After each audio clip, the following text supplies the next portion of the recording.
Late at night, long flight, business class passengers recline in their wide seats. But a famous female CEO sits shivering in the back row. She pulls her coat tight, teeth chattering. No one notices. A few even mock her. Billions and can't even handle the cold.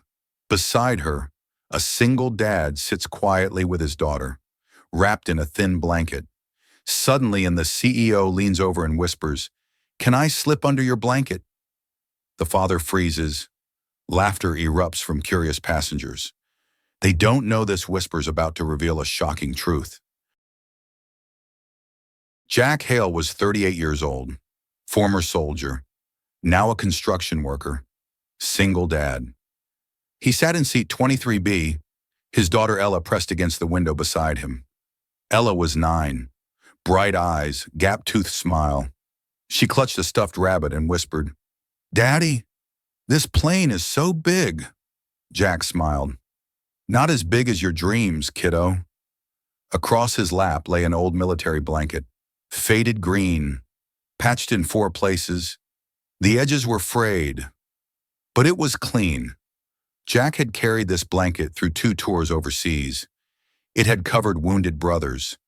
It had blocked desert winds. It had been his only warmth in freezing mountain nights. Now it traveled with him and Ella, everywhere they went. "Why do you always bring this old thing?" Ella asked once. Jack had answered simply, "Because it reminds me what matters. Keeping people warm." Tonight they were flying to see Ella's grandmother. Jack had saved for 6 months to afford these tickets. Economy seats. But they were together. That was enough. Across the aisle, in seat 23C, sat Clara Lane. Clara Lane, 31 years old, CEO of Lane Industries. Net worth, $3.2 billion. Her face had been on magazine covers, Forbes, Fortune, Time. They called her the Ice Queen. Sharp, cold, untouchable. But tonight, Clara looked small. She wore an expensive silk blouse, designer jeans, a cashmere coat. But she was shivering. Her hands trembled as she fastened her seatbelt. Sweat beaded on her pale forehead, despite the cold she felt. The flight attendant passed by. "Ma'am, are you all right?" Clara nodded quickly. Too quickly. "I'm fine." She wasn't fine. Clara had a condition, Raynaud's disease. Her body couldn't regulate temperature properly. Cold felt like knives. Her fingers would turn white, then blue. The pain was sharp, constant. She tried everything. Medications, heated clothing. Nothing worked perfectly. And tonight, the plane's air conditioning was set too high. She pulled her coat tighter. It didn't help. Behind her, 2 men in business suits noticed. One elbowed the other. "Look at the Ice Queen shaking." They laughed. Quiet, mean. A woman in the row ahead turned and smirked. "Billions in the bank and can't even handle a little AC." Clara heard every word. She'd heard words like that her whole life. She'd built walls, high walls. She told herself she didn't need anyone. But walls don't keep you warm. Ella tugged Jack's sleeve. "Daddy, why is that lady shaking?" Jack looked over. He saw Clara's pale face, the trembling, the way she hugged herself. He recognized that look. He'd seen it in the field. Shock. Cold shock. "She's cold, sweetheart." Ella's eyes widened. "But Daddy, we have our blanket." Jack hesitated. The blanket was thin. It barely covered 2 people. If he shared it, Ella might get cold. But Ella was already tugging the blanket toward Clara. "We can share." "Daddy, you always say sharing makes things warmer." Jack looked at his daughter, 9 years old, and wiser than most adults. He looked at Clara, shivering, alone. He made his decision, but before he could move, the flight attendant's voice crackled overhead. "Ladies and gentlemen, we'll be dimming the cabin lights for the overnight flight. Please try to rest." The lights went down. The cabin grew quiet, and in the darkness, Clara's shivering grew worse. Hold on. Let us know. From which city are you watching? It's amazing to see how far stories like this can spread. Subscribe if you want to see the twist unfold with us. And now, back to the table where everything changed. 2 hours into the flight, most passengers were asleep, but Clara couldn't sleep. She couldn't stop shaking. Her teeth chattered. She bit down hard to stop the sound. It didn't work. A man across the aisle woke up. He stared at her. Then he nudged his wife. "Look, the billionaire's freezing." His wife laughed. Not loud, but loud enough. Another passenger pulled out his phone. He pointed it at Clara. "Flash off." But Clara saw. She turned away. Shame burned in her chest, hotter than any warmth she needed. The flight attendant walked by again. She saw Clara curled up, shaking. "Ma'am, would you like a blanket?" Clara's voice came out small. "Yes, please." The attendant disappeared, came back 5 minutes later, empty-handed. "I'm sorry, ma'am. We've run out of blankets in economy. If you'd like, you can upgrade to business class. They have heated seats." The way she said it, pointed, sharp. Clara flushed. "How much?" $800. $800. Clara could pay it without blinking, but something stopped her. Pride, stubbornness, the same wall she'd built. "No, thank you." The attendant shrugged and walked away. Behind Clara, a teenager whispered to his friend, "She's so fragile for someone so rich." Another voice, older, male. "Maybe money can't buy a backbone." Laughter rippled through the nearby rows. Quiet, cruel. Clara closed her eyes. She wanted to disappear. She'd faced boardrooms full of hostile executives. She'd negotiated billion-dollar deals. She'd fired people without flinching. But this public mockery, it cut deeper than any business battle. Ella was awake. She'd heard everything. She looked up at Jack with wide, worried eyes. "Daddy," she whispered, "they're being mean." Jack nodded slowly. "Yes, they are." "Why?" "Because people forget kindness when they think someone doesn't deserve it." Ella frowned. "But everyone deserves kindness." Jack smiled. Sad, proud. "You're right, kiddo." Ella didn't hesitate. She grabbed the edge of their blanket and leaned toward Clara. "Excuse me, miss?" Clara opened her eyes. She saw a little girl, gap-toothed smile, stuffed rabbit, holding out a corner of a faded green blanket. "You can share ours," Ella said simply. Clara's eyes filled with tears. Instant, overwhelming. I can't. You need it." Ella shook her head. "Daddy says blankets are better when they're shared, and you look really cold." Jack met Clara's eyes. He saw the humiliation there, the exhaustion, the loneliness. He pulled the blanket wider. "She's right. There's room." Clara hesitated. Every instinct told her to refuse. She was Clara Lane, Ice Queen. She didn't need help from anyone, but she was so cold, so tired. She leaned closer. Jack draped the blanket over her shoulders. It barely reached, but it was something. The warmth hit her immediately, not just from the fabric, from the gesture. Clara's voice cracked. "Thank you." The man who'd been filming stood up. He moved closer. Phone out. Recording. "This is gold," he muttered to his friend. Ice Queen CEO begging a janitor for warmth. He didn't say it quietly enough. Clara heard. So did Jack. Jack's jaw tightened, but he didn't move, didn't react. Ella, however, glared at the man.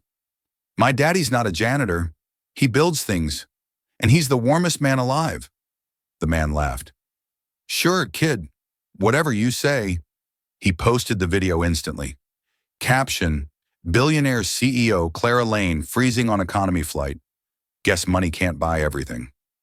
Within minutes, comments poured in. She deserves it. Why is she even in economy? Imagine being that weak. But Clara didn't see the video yet. She was too busy trying not to cry. Under the blanket, her hand trembled. Jack noticed. Without thinking, he took her hand. Gentle, steady. Breathe, he said quietly. You're okay. Clara looked at him. Really looked. She saw scars on his knuckles, calluses on his palms, lines around his eyes from squinting in the sun. This was a man who'd worked hard, suffered, survived, and he was holding her hand like she mattered.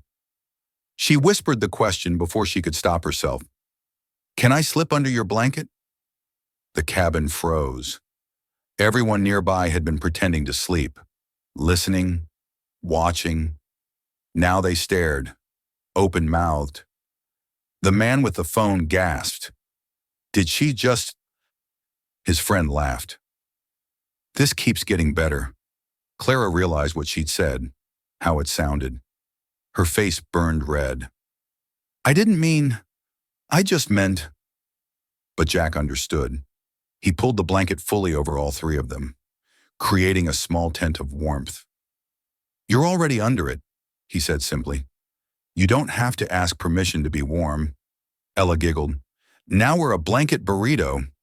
Despite everything, Clara laughed, a real laugh. It came out like a sob. She leaned her head against the seat.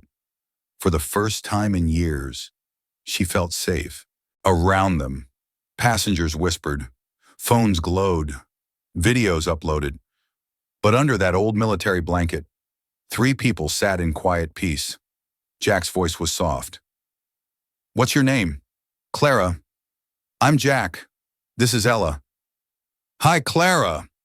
Ella waved under the blanket. Clara smiled through tears. Hi, Ella. And for a moment, the world outside didn't matter. Jack kept the blanket over all 3 of them. Clara stopped shivering. Slowly, her breathing steadied. Ella yawned. Daddy, tell Clara about your blanket. Jack hesitated. She doesn't need to hear old stories, sweetheart. But it's not just a blanket, Ella insisted. Tell her. Clara looked at Jack, curious now. Please, I'd like to know. Jack sighed. He ran his hand over the faded green fabric, over the patches, the frayed edges. I was in the Army, Special Forces. This blanket went with me on every mission. It's seen things, done things. Like what? Clara asked softly. Jack's voice grew distant, remembering. In the mountains of Afghanistan, we got trapped. Ambush. 3 men injured. Freezing cold. We had no shelter, no supplies.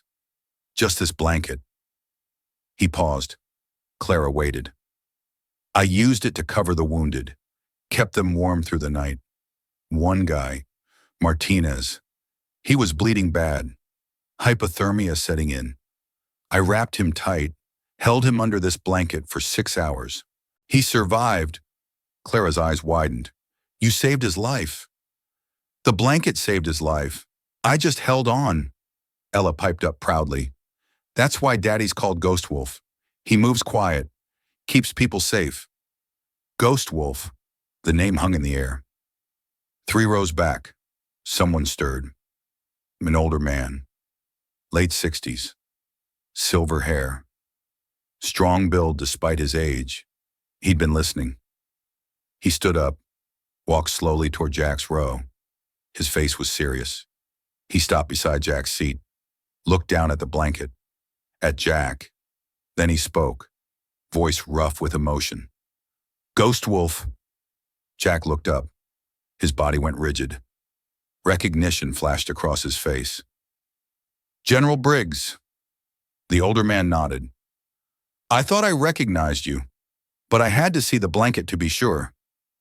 The cabin was dead silent now, everyone listening. General Briggs turned to address the nearby passengers. His voice carried authority. You see this man? This blanket? I was commander of his unit, Jack Hale. Call sign Ghost Wolf. He led a rescue operation that saved 14 men, including my son. Gas rippled through the cabin. The general continued. We were pinned down, outnumbered, no air support. Everyone thought we were dead. But Ghost Wolf came through a blizzard with nothing but his rifle and this blanket. He carried my wounded son 3 miles through enemy territory, wrapped in this exact blanket. He pointed at the patches. Each one of these patches, a different mission, a different life saved. Clara's hand flew to her mouth.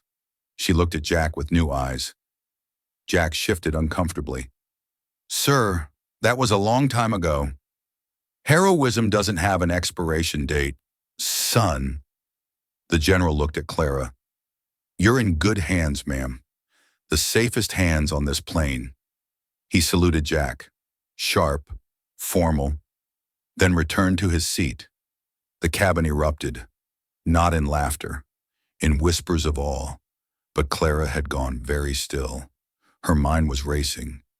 Ghost Wolf, the blanket, a rescue mission. She pulled out her phone, hands shaking, not from cold this time. She opened her photos, scrolled back, years back. She found it, a photograph, old, scanned from a physical copy. Her father, younger, in military uniform, standing with a group of soldiers, and in the corner of the photo, barely visible, a faded green blanket draped over someone's shoulders. Clara's breath caught. She looked at Jack, then at the blanket, then back at the photo. What's your full name? She whispered. Jack frowned. Jack Hale. Why? Middle name? Thomas. Jack Thomas Hale. Clara's eyes filled with tears. You were deployed with the 5th Battalion. 15 years ago, Operation Desert Shield. Jack's face went pale. How do you know that? Clara's voice broke. Because my father was there. Colonel Richard Lane. The world stopped. Jack stared at her. Lane, Richard Lane. I remember him. He wrote about you, Clara said, tears streaming now. In his journals. He wrote about a soldier who gave up his own blanket to save 3 men during a sandstorm. He said that soldier refused a commendation, refused recognition, just asked that the men be taken care of. Jack's voice was barely a whisper. Your father? He made it home? Clara nodded. He did. Because of you. He lived for 10 more years. Got to see me graduate college. Walk me down the aisle at my wedding. Meet his grandkids before they... She stopped. Swallowed hard. Before I lost everything. She looked at the blanket. At Jack. Understanding crashed over her. You saved my father. And tonight, you saved me. Jack shook his head. I didn't do anything tonight. Just shared a blanket. No, Clara said firmly. You did everything. When everyone else mocked me, filmed me, laughed at me, you saw me. You treated me like a human being. She reached out, took Jack's hand. My father died 5 years ago. Cancer. And with him, I lost the last person who made me feel safe. I built walls, made myself cold, became the ice queen everyone said I was. Her voice cracked. But tonight, under this blanket, I remembered what warmth feels like. Real warmth. Not money, not power. Just kindness. Ella had been listening quietly. Now she wrapped her small arms around Clara. You're not cold anymore. You're part of our blanket family now. Clara broke. Completely. She pulled Ella close and sobbed. Years of loneliness pouring out. Jack put his hand on Clara's shoulder. Steady. Grounding. Around them. The cabin had transformed. The people who'd mocked her now sat in stunned silence. Shame written on their faces. The man who'd filmed everything stared at his phone. At the video he'd posted. At the cruel comments. He stood up, walked to Clara's row. His voice was small. I'm sorry. I was wrong. I'll delete the video. Clara looked up at him, eyes red, but she nodded. Thank you. One by one, other passengers approached, apologizing, offering their own blankets, their jackets, anything to help. But Clara didn't need them anymore. She had what mattered. She had Jack's blanket, Ella's warmth, and for the first time in 5 years, she had hope. The general stood again. He began to clap, slow, steady. Others joined. Soon the entire cabin was applauding, not for Clara's wealth, not for Jack's heroism, for humanity, for kindness, for the simple act of sharing warmth. Jack looked embarrassed, but Ella beamed, and Clara. Clara smiled through her tears. Real, genuine, warm. The flight attendant who'd refused Clara a blanket stood frozen in the galley. She'd heard everything, seen everything. Now she walked forward, head down. She stopped beside Clara's seat. Ma'am, I'm so sorry. I should have helped you. I should have. Her voice broke. She was young, maybe 25, tears in her eyes. Clara looked at her. The attendant expected anger, retribution. Instead, Clara said gently, "What's your name?" "Sarah." "Sarah. We all make mistakes. You see me now. That's what matters." Sarah nodded gratefully. She hurried away and returned with a first-class blanket, top quality, heated. "Please, take this too." But Clara shook her head. "I have all the warmth I need." She gestured to Jack's blanket, to Ella curled beside her. "But thank you." Sarah smiled through tears. She turned to the cabin. "Ladies and gentlemen, these 3 passengers, they've shown us what really matters tonight. Let's give them the respect they deserve." Another round of applause, louder this time. The businessman who'd called Jack a janitor stood up, face red with shame. "I need to say something." His voice carried across the cabin. "I judged this man, this family. I called them names.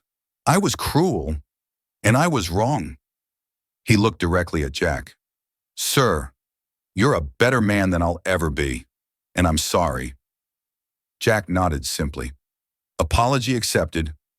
The businessman sat down, humbled. Ella tugged Clara's sleeve. "Do you want to see my drawings?" Clara smiled. "I'd love to." Ella pulled out a notebook, crayon drawings, a house, a stick figure man, a little girl, and now she started drawing a third figure. Long hair, smile. "That's you," Ella said proudly. "You're part of our family picture now." Clara's heart melted. She watched Ella color carefully, adding details. A crown on Clara's head. "Because you're important," Ella explained. "Not because of money?" Clara asked. "No, because you're our friend." Friend. Such a simple word. Clara couldn't remember the last time someone called her that. By now, the video had spread online. But the narrative had changed completely. Someone on the plane had filmed the general's speech. That video went viral instead. Comments flooded in. "This is what a real hero looks like. Clara Lane just proves she's human. Respect. That little girl has more wisdom than all of us. I'm crying. This is beautiful." The news picked it up. Within hours, major outlets were covering it, not as mockery, as inspiration. The man who'd originally filmed Clara deleting his cruel video, posting an apology instead. It got more likes than his original post. Inside the plane, none of them knew this yet. They were just 3 people under a blanket, talking, laughing softly. Ella told Clara about her grandmother, about her favorite stuffed rabbit, about how her daddy made the best pancakes. Clara told Ella about her company, but in simple terms. "I help people build things, kind of like your daddy." "That's cool," Ella said seriously. "Building is important." Jack watched them bond. His daughter and this billionaire CEO, finding common ground under an old military blanket. The general walked past on his way to the bathroom. He paused, leaned down to Jack.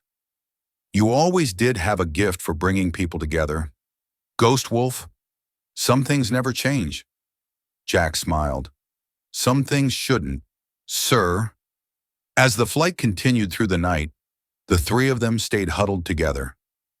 Clara finally fell asleep, her head resting on Jack's shoulder. Ella snuggled against Clara. Jack stayed awake, keeping watch, like he always did, protecting the people under his blanket. Outside, the sky began to lighten, dawn approaching. The plane landed as the sun rose. Passengers gathered their belongings. Many stopped to speak to Jack, to Clara, to Ella. Handshakes, hugs. Thank you for the reminder. You changed my night. Jack folded his blanket carefully. Clara watched him. Jack, she said quietly, why do you still carry this? Jack looked at the blanket, then at Ella, then at Clara. Because it reminds me what I'm made of. Not the violence, not the war, but the moments when we took care of each other, when we stayed human. Clara reached into her bag, pulled out a small wooden box.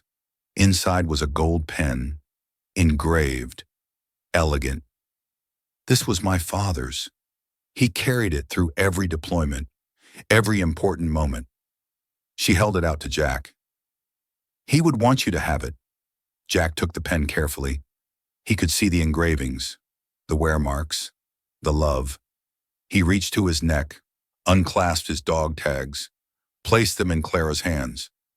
Then keep these, to remember that honor lives beyond money. It lives in moments like sharing a blanket. Clara closed her fingers around the tags, unable to speak. Ella had been drawing. Now she handed the page to Clara. 3 people under a blanket, stars above, smiles on every face. At the bottom, blanket family. Clara knelt down, hugged Ella tight. Thank you, Clara whispered, for teaching me what matters. They walked off the plane together, Jack with his blanket over his shoulder, Clara holding Ella's hand. Morning sun painted everything gold. At the terminal, they exchanged numbers, promises to stay in touch. As they parted, Clara turned back. Jack, you said you left your battles behind, but I think you're still fighting the most important one. What's that? Clara smiled, warmly. The battle against cold hearts, and tonight you won. Ella tugged his hand. Daddy, we helped her, didn't we? Jack knelt down, hugged his daughter. You helped her, sweetheart.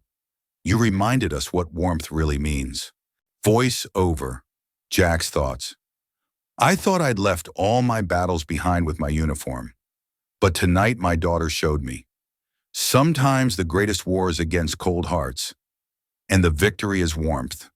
Not the warmth of money or power, but the warmth of human connection, the warmth of a shared blanket, the warmth of seeing someone, really seeing them, and choosing kindness. Final scene, Jack and Ella walking toward their gate, Clara watching them go. She looked down at the dog tags in her hand, at Ella's drawing. She pressed both to her heart and smiled. Around them, the busy airport continued, thousands rushing past. But for one moment, 3 souls had connected, had shared warmth, had changed each other. That old military blanket, patched and faded, had done what expensive blankets never could. It had saved lives. Again, subscribe if you believe true wealth is the warmth we give each other.